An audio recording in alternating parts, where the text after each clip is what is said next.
सूत जी बोले, हे ऋषियों, मैं आप सबको इन सब बातों के विषय में बतलाऊंगा। हे विप्रो, संप्रति वर्तमान व्यवस्थ मनु तथा भविष्यकालीन सावर्ण मनु का वर्णन कर रहा हूँ।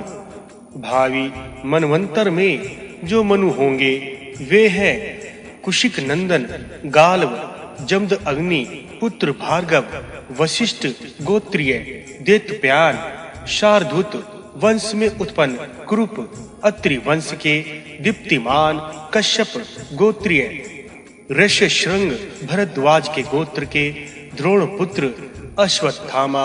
ये सभी मुनि भावी मनवंतर में परम ऋषि के नाम से प्रसिद्ध होंगे। सुतपा, अभिताप और सुख से तीन भावी मनवंतर के देवताओं के मुख्य गण होंगे। इनमें एक मनवंतर में 20 देवता प्रतिष्ठ होते हैं।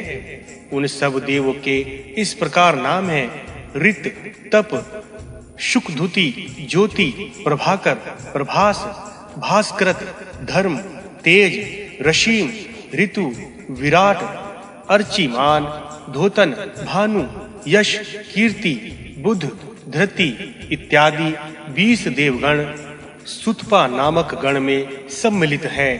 प्रभु, विभु, विभास, जेंता, हंता, अरिहा, ऋतु, सुमति, प्रभुति, दीप्ति नाम के गण में मिले हुए हैं। मह महान देह, मुनि, नय, ज्येष्ठ, सम, सत्य और विश्रुत ये 20 देवगण अभिताप नाम से प्रसिद्ध हैं। दमदाता, विद, सोम, वित, वेद, यम, निधि, होम, हव्य, हुत, दान, दे, दाता, तप, शम, ध्रुव, स्थान, विधान और नियम के ये 20 सावर्णी मनवंतर की पहली स्थिति है। इसमें मुख्य देवगण प्रसिद्ध है। ये सभी देवता कश्यप जी के पुत्र माने जाते हैं। इनमें मनवंतर के बाद सावर्णी मनवंतर में इन सब देवताओं के स्थान प्रतिष्ठ होंगे। सावर्णी मनवंतर में विरोचन के पुत्र बलि इन देवताओं का स्वामी इंद्र होगा। सावर्णी मनु के 9 पुत्र होंगे। इनके नाम इस प्रकार हैं: वीरवान, अवनीयान, निर्महोत्स्वाक, कृति, चरिष्णु, अजय, विष्णुवाच, सुमति नाम के प्रसिद्ध हैं। इनके अलावा दूसरे सावर्णी मनवंतर के 9 मनु पुत्रों के नाम से प्रसिद्ध होंगे। भविष्य में ब्रह्म जी के और भी पुत्र सावर्णी मनु में उत्पन्न होंगे। विद्वान मनुष्य उन सब को मेह सावर्णी नाम से देखते हैं। ये सभी मनुगण दक्ष प्रजापति के नाती और उनकी प्यारी पुत्री के पुत्र हैं। वे परम तेजस्वी देवगण समेरु पर्वत पर निवास करेंगे। वे महरलोक के रहने वाले हैं। वहां से आकर समेरु पर्वत के निचले भाग में रहने आते हैं। ये महात्मा चाक्षुष मनवंतर में पैदा हुए थे।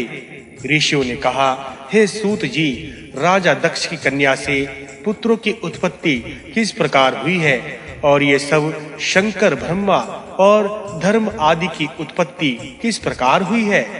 सूत जी बोले, हे ऋषिगणों, मैं प्रचेता को नमस्कार करता हूँ और आपको इन सब की उत्पत्ति के विषय में बतलाऊंगा।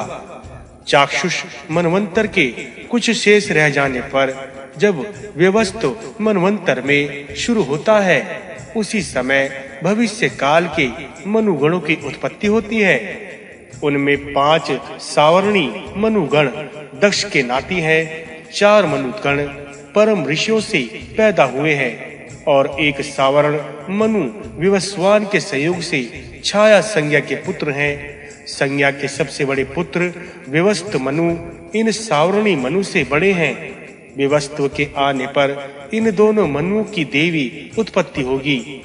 इन परम यशस्वी मनुगण 14 माने जाते हैं। वेद, श्रुति, पुराण इत्यादि में सभी जगह से ये मनुगण परम प्रभावशाली सभी जीवों के अधीश्वर रूप में माने जाते हैं। इन्हीं राजा मनुगणों में 7 दीपों और पर्वतों समस्त पृथ्वी हजारों युगों तक स्थित रहती है। मैं उन मनवंतरों में होने वाली प्रजा, तपस्या और सृष्टि विस्तार का वर्णन करूंगा। 14 स्वयंभू मनु की सृष्टि को जानना चाहिए। दक्ष प्रजापति की सुब्रता नाम की कन्या थी। वह परम धार्मिक और यशस्वी थी और कन्याओं से छोटी होने के कारण भी सभी गुणों में श्रेष्ठ और धर्मपरायण थी। दक्ष प्रजापति अपनी कन्याओं को साथ लेकर एक बार ब्रह्मा जी के पास गए। उस समय प्रजापति ब्रह्मा जी धर्म और भव के साथ वराज नाम के लोक में विद्यमान थे।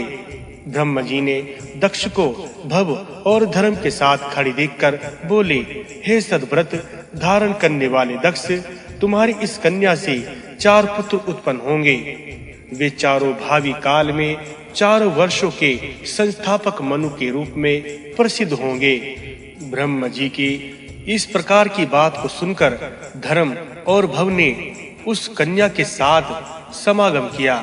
सत्य का ध्यान करने वाले इन धर्मात्मा तपस्वियों के मानसिक संकल्प के कारण उस कन्या ने 4 सुंदर पुत्रों को पैदा किया। वे सुधोजात कुमार, सभी कार्यों को पूर्ण करने वाले, विविध भागों के उपभोगों में सामर्थ्यवान है। इन चारों कुमार पुत्रों को देखकर समस्त ब्रह्मवेत्ता देवताओं ने कहा कि यह हमारे पुत्र हैं। इस प्रकार बातें कहकर आपस में देवताओं में छीना झपटी होने लगी। वे चारों पुत्र उन चारों महान प्रभावशाली देवताओं के अंश से उत्पन्न हुए थे। उन सब ने आपस में यह सलाह की कि जो इन सब में जिसके शरीर के समान हो वह उसी का पुत्र समझा जाएगा। स्वरूप, पराक्रम, नाम और वर्ण में जो पुत्र जिसके समान हो वह उसी का पुत्र है। पुत्र सदा माता पिता के स्वरूप के अनुसार ही होते हैं तथा पराक्रम में भी माता पिता के समान ही होते हैं।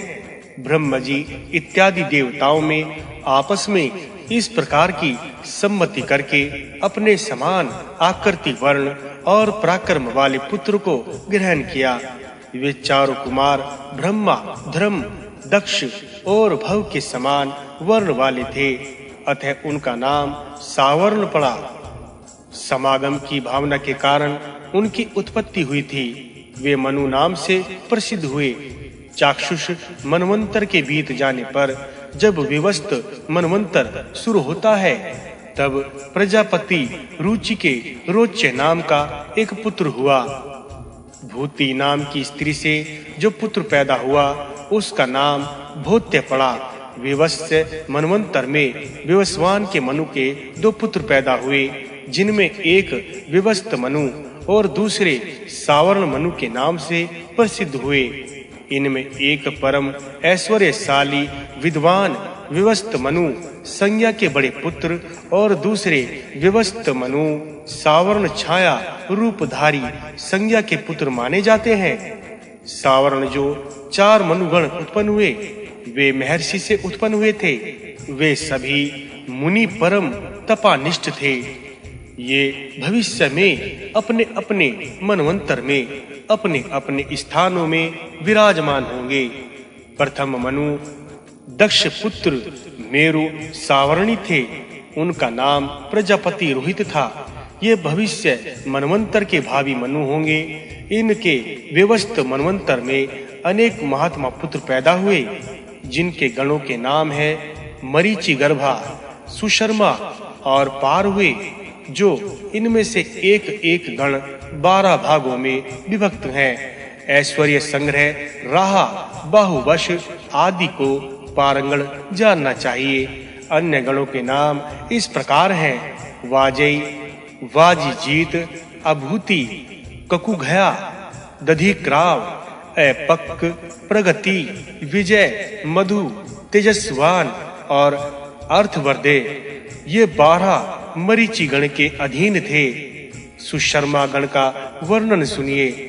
वर्ण, अंक, विश्व, मुरण्य, वर्जन, अमित, द्रव, केतु, जम्बभोस्त, अजल्प, शक्रक, सुनेमी, दूत पाए, ये 12 गण सुशर्मा नाम से पुकारे जाते हैं। भविष्य काल में अद्भुत नाम के देव इन सब का राजा होगा। अग्निपुत्र चंद्रमा के समान सुंदर आकृति वाले स्वामी कार्तिकेय का दूसरा नाम स्कंद भी है।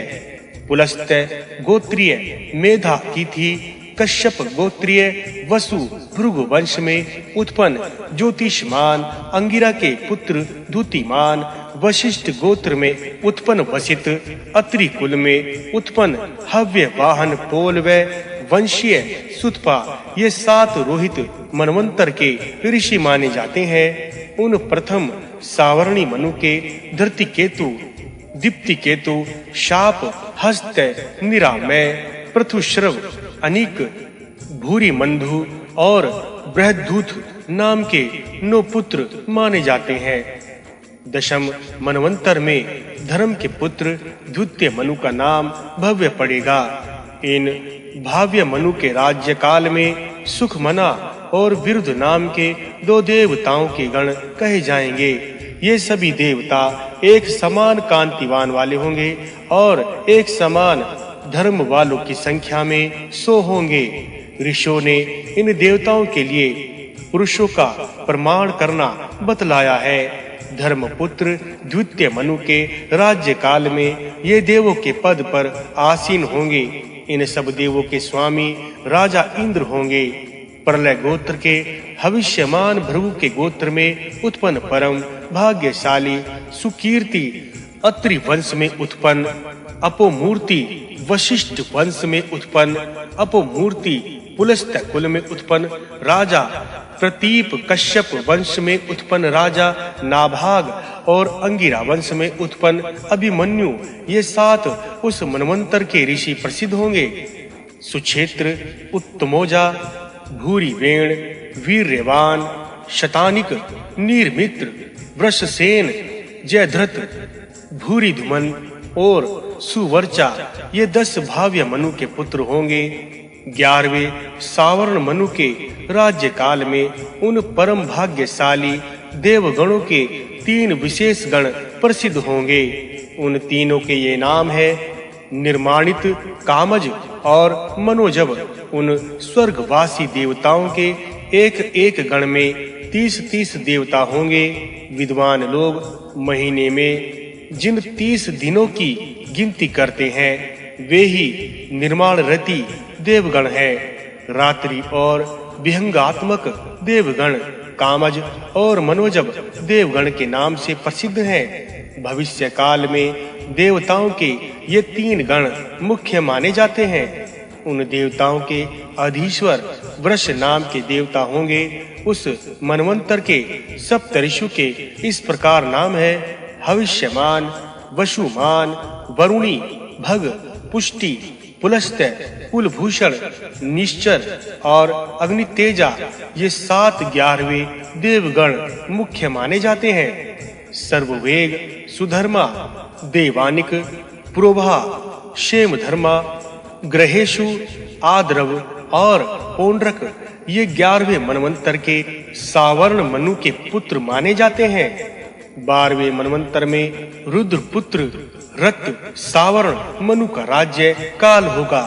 उस समय वर्तमान देवगणों के 5 मुख्य गण माने जाते हैं। उनके नाम हरित रोहित सुमना सुकर्मा और सुपार ये 5 मुख्य गण माने जाते हैं। ये सभी देवगण ब्रह्म जी के मानस पुत्र माने जाते हैं। इनके एक गण में 10 देवता रहते हैं। इनमें अरुनिंत तथा हीव विद्वान है। पर्वतानुचर अप अंशु मनोजव ऊर्जा स्वाहा स्वधा और तारा ये 10 हरित गण के मुख्य गण माने जाते हैं। तप जानी भृति वाचा बंधु रज राज स्वर्णपाद वयुष्टि और विधि ये 10 रोहिण गण माने जाते हैं। अब सुकर्म के गणों का वर्णन करूंगा। सुपर्वा वृषभ पृष्ठ कपि धुम्न विपक्षिचत विक्रम क्रम निभृत और क्रांत ये 10 सुकर्मा कर्म के नाम से माने जाते हैं। वर्षोदित, जिष्ट, पर्चवरी, धुतिमान, हवि, शुभ, हविष्कृत, प्राप्ति, व्यप्रथ और दशम ये सुपारा नाम के देवगण के नाम से पुकारते हैं। इन देवों के स्वामी यशस्वी ऋतुधामा होंगे।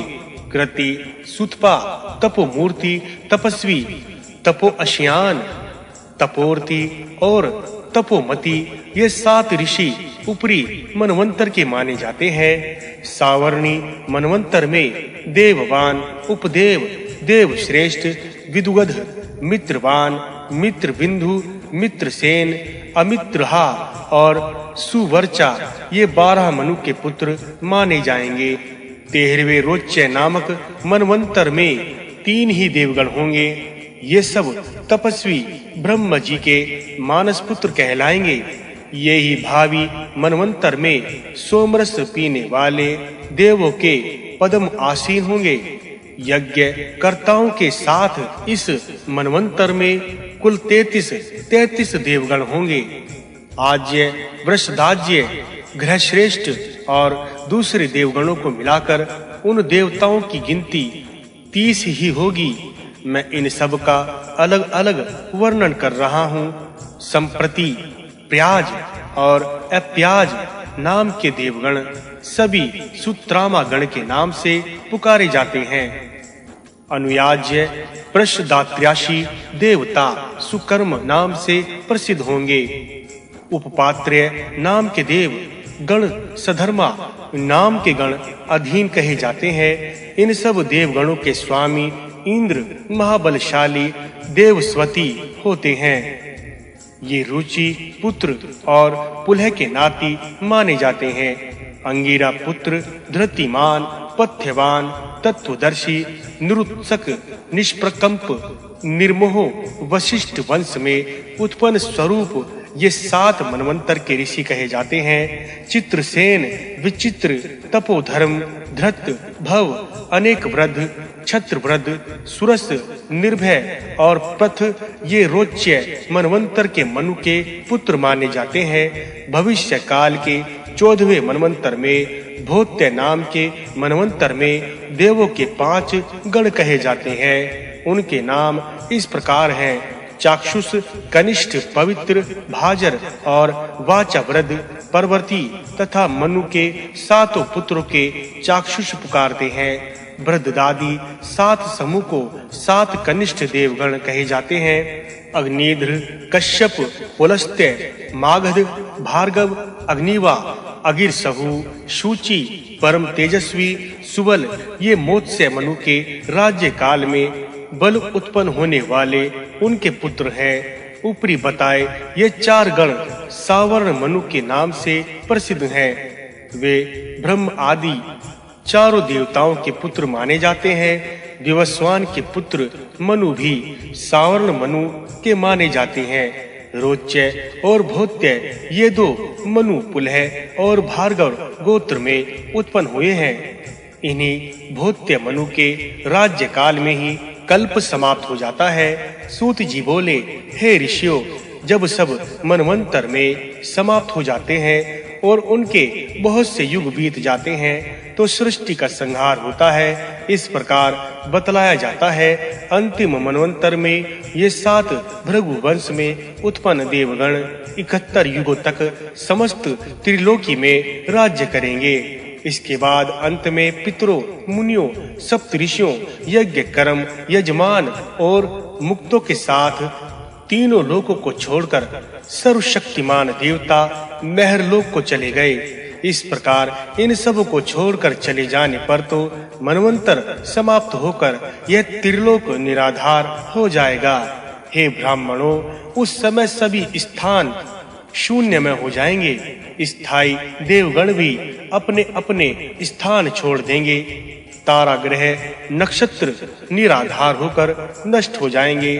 त्रैलोक्य की सभी संपत्तियां नष्ट हो जाएंगी तथा इंद्र इत्यादि मुख्य देवता, चाक्षुष आदि इत्यादि सभी देवगण महरलोक में जाकर कल्प पर्यंत तक रहेंगे। इस तरह महरलोक में कल्पवासी दूसरे देवों के साथ मिलने पर वे 14 मनुगणों के साथ शरीर जनलोक को चले जाते हैं। देवताओं के महरलोक से जनलोक में जाने के बाद केवल स्थावर जीव शेष रह जाते हैं। भूमि इत्यादि सभी स्थान शून्य हो जाते हैं। देवगण कल्प पर्यंत तक रहने के बाद अनन्य देवताओं की तरह स्थानों को प्राप्त कर ऊपर चले जाते हैं। उस समय ब्रह्म देवताओं, ऋषियों, पितरों, दानवों का संहार करके युग क्षय पर महती वृष्टि के द्वारा सृष्टि की पुनः स्थापना करते हैं। 1000 चतुर्युग का ब्रह्म जी का एक दिन होता है और इसी तरह 1000 चतुर्युग की ब्रह्म जी की एक रात्रि होती है। जीवों के ये 3 नैमित्तिक, प्राकृतिक और अत्यांतिक प्रलय बतलाए जाते हैं। ब्रह्म जी द्वारा किया हुआ कल्पदाह प्रसंयम और नैमित्तिक है। जिस प्रलय में भूतों के कारण असाधारण कारणों का क्षय होता है उसको प्राकृतिक प्रलय कहते हैं। उस महान प्रलय के बाद करणीभूत उपादान का अस्तित्व एक साथ नष्ट हो जाता है, उनको अत्यांतिक प्रलय कहते हैं। ब्रह्म जी उन देवताओं का संहार करने के बाद अपने एक दिन के बाद पुनः सृष्टि का प्रलय करते हैं। उस समय शयन करने की इच्छा से प्रजापति ब्रह्म जी प्रजाओं का संहार करते हैं। इस प्रकार 1000 युग बीत जाने के बाद, युग अक्षय के बाद होने के बाद प्रजापति आत्मस्य सभी प्रजाओं की सृष्टि का विस्तार करते हैं। उस समय घोर अकाल पड़ता है और 100 वर्ष से वर्षा नहीं होती, जिसके कारण पृथ्वी पर बचे हुए प्राणी भी मृत्यु को प्राप्त होते हैं। विभावसु 7 रश्मियों से युक्त होकर उदित होते हैं और वे अपनी तीखी किरणों से समस्त जलराशि को सोख लेते हैं। उस समय उनकी किरणों का तेज असह्य हो जाता है। वे किरणें हरे रंग की और बहुत से तेजमय तथा तेजमय हो जाती है। वे 7 भागों में बट जाती है।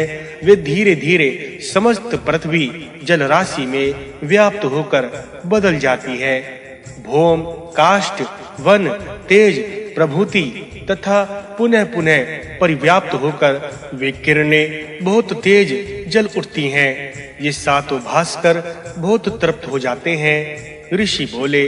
ऋषियों की इस प्रकार बात सुनकर भगवान वायुदेव बोले, हे ऋषियों, मनुष्यों के 432 करोड़ 79 लाख 80 हजार वर्षों में प्रलय होती है। मानव मान से इतने ही वर्षों बाद प्रलय की अवधि बतलाई जाती है। ब्रह्म जी का एक दिन 1 करोड़ 20 लाख का तथा 9000 से अधिक दिव्य वर्षों का होता है। प्रलय के समय पर 7 सूर्य देव उदित होते हैं। सभी लोकों में चारों प्रकार की प्रजाएं महाभूतों में विलीन हो जाती हैं। सारा संसार जलमय हो जाता है। स्थावर जंगम जीवनिकाएं सब नष्ट हो जाती हैं। प्रजापति सबका संहार करके शांत हो जाते हैं। दग्ध लोक समूह में प्रकाश का अभाव होकर अंधकार ही अंधकार हो जाता है। ईश्वर की रूप में स्थिति यह पूरा संसार समुद्र में बदल जाता है। जब तक भगवान का दिन रहता है तब तक एकावरण रूप संसार हो जाता है। इसके बाद उनकी रात्रि जल की स्थिति तक रहती है। इसके बाद दिन माना जाता है। ये 3 रात कर्म पूर्वक बदलते रहते हैं। इस समय संसार में जितने भी चराचर जीव हैं वे सभी विनिष्ट हो जाते हैं। इस कारण प्रलय को आभूत संप्लव कहते हैं। प्रजाओं में सबसे पहले भूत पैदा होते हैं, अतः प्रजापति ब्रह्म जी भूत ही माने जाते हैं। उन्हीं भगवान से सारे संसार का नाश होता है। इसीलिए भी प्रलय को आभूत संप्लव कहते हैं। अतीत, वर्तमान, भविष्य की प्रजाओं को त्रैलोकिक आयु, परिमाण, दिव्य संख्या से अवदार्ध माना जाता है। प्रजापति ब्रह्म जी की आयु 2 पद्धति काल की मानी जाती है। इतने ही समय तक उनकी स्थिति रहती है। इसको प्रजापति ब्रह्म जी का प्रतिसर्ग होता है। जिस प्रकार तेज हवा के झोंकों से दीपक बुझकर शांत हो जाता है, उसी प्रकार प्रतिसर्ग द्वारा ब्रह्म जी भी शांत हो जाते हैं। उस समय जब अपव्यक्त में महत्व विलीन हो जाता है और महदादि सब महेश्वर में समा जाते हैं, तब गुण साम्य हो जाता है। मैंने आप लोगों को प्रलय का वर्णन सुना दिया है। यही ब्रह्मा जी का नैमित्तिक प्रलय कहा जाता है। जो मनुष्य इस वर्णन को सुनता है अथवा सुनाता है, उसको परम सिद्धि प्राप्त होती है। इसके सुनने में विद्याओं का ज्ञान होता है। क्षेत्रीय मनुष्य को युद्ध में विजय प्राप्त होती है, वैश्य को धन प्राप्त होता है, शूद्र को सुख प्राप्त होता है, ब्राह्मणों को इसके महात्म्य से विद्या प्राप्त होती है। वायु पुराण का 100वां अध्याय संपूर्ण। वायु पुराण का 101वां अध्याय प्रारंभ। हे ऋषियों, असामान्य चरित्र वाले द्विजाति लोग जो यज्ञ आदि का शास्त्र सम्मत अनुष्ठान करते हैं, वे सब देवों के साथ इहलोक में निवास करते हैं। मैंने पूर्व प्रसंग में जिन 14 मनुष्यों का वर्णन किया है, वे भूत, अभिधत्त और वर्तमान समय के मनु हैं। ये मनु ऋषियों, गंधर्वों और राक्षसों के साथ प्रत्येक मनवंतर में पुनः जन्म लेते हैं। देवर्षि, सप्तऋषि, देवगण, पितृगण तथा धार्मिक विचार वाले द्विजाति मात्र क्रमशः महरलोक में आश्रय ग्रहण करते हैं। अभिमान रहित सत्यवादी योग में तत्पर, श्रोता स्मार्ग कर्मों में श्रद्धालु, वर्ण आश्रम धर्म में निष्ठावान लोग मनवंतर के समाप्त होने पर अपने अपने अधिकारों से निर्वत होकर महरलोक में आसीत होते हैं। ऋषि बोले, परम सामर्थ्य मात ऋषवन, आप जिस महरलोक की चर्चा कर रहे हैं वह कैसा है? हमारे विचार से ऐसे प्रत्येक लोग में बहुसंख्यक लोग निवास करते होंगे। अतः उन महात्माओं के जितने लोग हैं उनको आप बतलाने की कृपा करें, क्योंकि आप हमारे ऊपर प्रसन्न हैं और इन बातों को सत्य सत्य है जानते हैं। मुनियों की इस प्रकार विनम्र वाणी सुनकर वायुदेव मधुर वाणी में बोले। वायु बोले, हे ऋषियों, ये जो 14 लोक ऋषियों ने कहे हैं, उनमें 7 कृत और 7 अकृत लोक हैं। भ्रू आदि सभी लोक कृत हैं, 7 प्राकृत लोक हैं। पृथ्वी, अंतरिक्ष, दिव्य और मह, ये लोक आणविक नाम से कहे जाते हैं। ये लोक क्षय और वृद्धि करने वाले कहे जाते हैं। नैमित्तिक लोक प्रलय पर्यंत स्थित रहते हैं। जन, तप, सत्य, ये 3 लोक एकांतिक और सत्य गुण वाले हैं।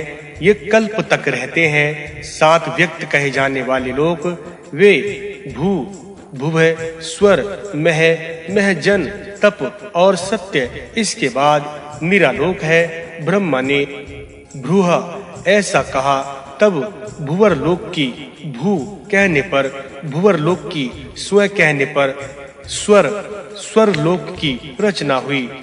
भू की पार्थिव लोक नाम से, भू की अंतरिक्ष नाम से, स्वर की स्वर्ग लोक नाम से प्रसिद्धि हुई। अग्नि भूतों का यानी पार्थिव वस्तुओं का अधिपति है, उसे भूपति नाम से कहा गया है। वायु अंतरिक्ष के अधिपति हैं, अतः वायु भुवस्पति नाम से कहे गए हैं। भव्य और स्वर लोक का अधिपति सूर्य है, इससे वे दिव्यस्पति नाम से कहे गए हैं। हे ब्रह्मा ने ऐसा कहा है, मैं तो महरलोक की सृष्टि ही देवगण अपने अधिकार काल के समाप्त होने पर महरलोक में जाकर ही रहते हैं। 5वां जनलोक है। इस लोक से स्वयंभू मनु आदि की प्रजाओं संतान का जन्म अर्थात उत्पत्ति होती है, इसलिए इसे जनलोक कहते हैं। हमने पूर्व प्रसंग में स्वयंभू मनु के वंश का विस्तार से वर्णन तो किया ही है। वे सब कल्प के जो समाप्त होने पर तपोलोक में आश्रय प्राप्त करते हैं, क्योंकि तपोलोक कल्पांत में भी स्थित रहता है। रघु एवं सनत कुमार आदि देवगण जो उधर्वरेता ब्रह्मचारी हैं, वे तपोलोक में ही स्थिर रहते हैं। सत्य यह शब्द भी ब्रह्म जी द्वारा कहा हुआ है। इसका प्रयोग सत्ता मात्र में होता है। इसी से ब्रह्मलोक को सत्यलोक भी कहते हैं। यह अत्यंत प्रकाशमान सातवां लोक है। सभी देवगण, गंधर्वों, अप्सराएं, यक्ष और गुहाओं के साथ स्वर्ग लोक में निवास करते हैं। सर्प, भूत, पिशाच, नाग एवं मनुष्य गण पृथ्वी लोक पर निवास करते हैं। मसदगण, वायुगण, रुद्रगण, कुछ देवता, दोनों अश्वनी कुमार, ये सभी यद्यपि किसी एक स्थान या लोक में निवास नहीं करते, वे भी उनका प्रमुख स्थान भुवर लोक ही है। स्वर्ग में निवास करने वाले आदित्य गण, रघुगण तथा विश्वदेव गण, साधारण पितरगण एवं अंगिरा गोत्रीय ऋषिगण भुवर लोक में आकर स्थान प्राप्त करते हैं। ये सभी देवगण विमानों में चढ़कर ताराओं एवं ग्रह पिंडों का आश्रय भुवर लोक ही है। यह भुवर लोक आदि का वर्णन कहा गया है, ब्रह्मा के द्वारा उच्चारण किए शब्दों के द्वारा किया गया है। यह महरलोक से भूलोक तक की चर्चा ऊपर की गई है। ये सब ताराओं से शुरू हुए हैं। ये परस्पर शुद्ध हैं तथा एक दूसरे से सर्वथा अलग हैं। शुक से लेकर चाक्षुष मनु तक वे सभी कल्पांत में इसी महरलोक में निवास करते हैं। रघु एवं सनत कुमार आदि ऋषिगण तपोलोक में निवास करते हैं। प्रलय काल में भूलोक से लेकर महरलोक तक जब सभी 7 सूर्य की रश्मियों के द्वारा दग्ध हो जाते हैं, तब मरीचि, कश्यप, दक्ष, स्वयंभू, अंगिरा, पुलह, क्रतु आदि प्रजापति गण एक साथ जनलोक में निवास करते हैं। 7वां सत्यलोक है, जहां पर पहुंचकर फिर जन्म नहीं लेना पड़ता। इस सत्यलोक का कभी विनाश नहीं होता। ध्रुव से लेकर जनलोक तक महरलोक है। इस प्रकार अन्य लोक भी हैं। भुवर लोक में अंतभक्षी रसावादी लोग रहते हैं। भूलोक में सोमरस पीने वाले लोग बसते हैं। स्वर्ग लोक में आज्य का पान किया जाता है। महरलोक में रहने वाले मनोवांछित सिद्धियां प्राप्त होते हैं। देवगण यज्ञों द्वारा संतोष प्राप्त करते हैं। विप्रो, आप जनलोक तथा नीचे के चारों लोकों की चर्चा संक्षेप से सुन चुके हैं। अब उसका वर्णन विस्तार से सुनिए। वायु बोले, हे ऋषियों, सर्वप्रथम मरीचि, कश्यप, दक्ष, वशिष्ठ, अंगिरा, भृगु, पुलस्त्य, प्रलय और क्रतु आदि ऋषिगण ब्रह्म जी के मानस पुत्र हुए हैं। अपनी अपनी प्रजाओं का विस्तार करके वे पुनः जनलोक में ठहर गए। कल्प के अवसान में जब भूभुवस्व स्वर्गलोक प्रचंड अग्नि की ज्वालाओं से दग्ध हो जाते हैं, तो महरलोक के रहने वाले यम आदि देवगण सूक्ष्म शरीर से जनलोक में निवास करते हैं। वहां पहुंचने पर वे लोक जनलोक के निवासियों की भांति सामर्थ्यवान, रूपवान एवं ऐश्वर्यवान हो जाते हैं। जगत के विनाश होने तक वहां उसी रूप में निवास करते हैं। ब्रह्मा की महारात्रि समाप्त होने पर उनके दिन का आरंभ होता है। तब वे मनु, मरीचि आदि ऋषिगण पूर्ववर्ती पुरुषों की भांति पुनः जन्म लेते हैं। देव वंशों की 7 विभूतियां कही गई हैं। इनमें से 4 कल्पज देवता बीत चुके हैं, 3 शेष हैं। ये अपने अपने कथित तप के प्रताप से विराज लोक को प्राप्त होते हैं। विराज लोक में जो लोग निवास करते हैं, वे 10 बार जन्म धारण करते हैं। इस प्रकार देवताओं के हजारों युग समाप्त हो गए। ऋषियों के साथ मृत होकर वे विराज लोकों में निवास करने के बाद ब्रह्म लोक को प्राप्त हो गए। सूत जी बोले, हे ऋषि गणों, देवताओं का इस प्रलय एवं सृष्टि का वर्णन विस्तार से कथन नहीं किया जा सकता। काल का कोई आदि नहीं है, संख्याओं की भी कोई गिनती नहीं है। जैसा मैंने आप लोगों से वर्णन किया है वैसा सब कुछ हुआ है, इसमें संदेह नहीं है।